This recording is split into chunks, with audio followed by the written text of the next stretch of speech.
The story of Rainbow involves four children who take a magical ride in a rainbow.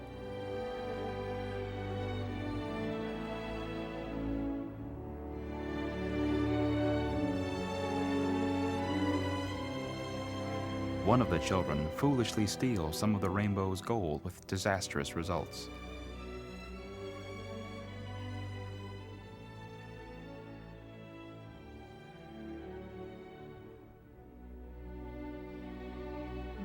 The color of the world begins to fade and distort, threatening all life on Earth, and only the children themselves can save it. To bring this remarkable story to the silver screen, director Bob Hoskins turned to the Sony Pictures High Definition Center. The magic begins here. On the set, shooting with the HTC 500 high definition video camera. One of the most difficult challenges in traditional film production is creating successful, believable green screen effects. Using only a light meter to guide the way, a cinematographer must read light measurement throughout the scene to ensure that the green screen and the foreground actors are properly lit, so that the shot will be usable when the time comes to composite a background plate in editing. With high-definition cinematography, the DP is aided by a high-definition monitor that allows him to see exactly how the shot will look when it is recorded to tape. This permits him to set up the shot much more quickly and much more accurately than if he were shooting in film. Probably the most challenging aspect of Rainbow was the depiction of the children's ride through the magical rainbow itself. To fulfill director Bob Hoskins' vision of this incredible journey, several obstacles had to be overcome. First, we had to create the illusion that the children were flying. Second, Hoskins' imagined rainbow interior had to be brought to life. And finally, the effects of the children's presence in the rainbow had to be depicted. This shot is an accumulation of many layers of images created and modified on the set, in the edit bay, and in the SGI workstations. When shooting is complete, a mat is pulled and manipulated in the edit bay. These initial manipulations are all performed in real time and may include slowdowns or speedups, movement of the image in 2 or 3 dimensions within the frame to simulate camera moves, color correction, and matte generation. The key to the computer visual effects work done in Rainbow is the ease with which images can be transferred between the edit bay and SGI workstations. The center's 2 recognition concept disk arrays, which are together capable of storing more than 20 minutes of high-definition video, provide the crucial bridge between the edit bay and the computers. Because we can transfer video digitally between the HUD 1000 VTRs and RCI HD disk arrays, no information is lost in the transfer from camera master to computer-readable format. One of the challenges facing our effects team was that of manufacturing realistic-looking particles that would exist in the rainbow and pass over and around the children during their voyage. There were no off-the-shelf software packages capable of producing the particles with the kind of texture Hoskins had envisioned for the interior of his rainbow. One solution was to render each particle as a light using a 3D animation package.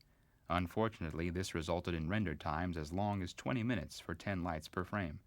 Since we required thousands of lights, a better solution was to render several sequences of small frames with just 1 light in each, then resizing and randomly placing these images throughout the high-definition frame. Custom software was written not only to draw the particles in random location, but also to blend colors and move them, with the option of avoiding objects in the matte images. The matte sequences were also used in conjunction with another piece of custom software that created the glowing color trails around the children during the rainbow ride. After the gold is stolen from the rainbow, the color of the world begins to drain away. To create these effects, we utilized Digital Vision's high-definition color corrector to reassign color hue values and chroma in real time. Desaturation and color reassignment is nothing new to broadcast video, but for film resolution work, it has previously been done only with computers, requiring lengthy rendering times. In addition, the choices made could only be seen after the image was processed. With the Digital Vision color corrector, the production designer was able to make and view changes in real time. Another application of the Digital Vision color corrector was to time the entire film in the digital domain. In the film lab, color correction is achieved with electromechanical light valves which control the red, green, and blue lights used to expose the film. Digital Vision's 10-bit resolution color corrector has 20 to 30 times the resolution of the light valves used in the film lab. This means that when the high-definition master is transferred to film, only a one light is created, since it has already been timed. The only film color corrections necessary are to account for the slight differences in film processing. Before the completed videotape can be transferred to film, there is one last obstacle to overcome: how to take 60 field per second video and transfer it to 24 frame per second film. Previously, every fifth field of the video would be dropped in the conversion, but this resulted in motion jitter.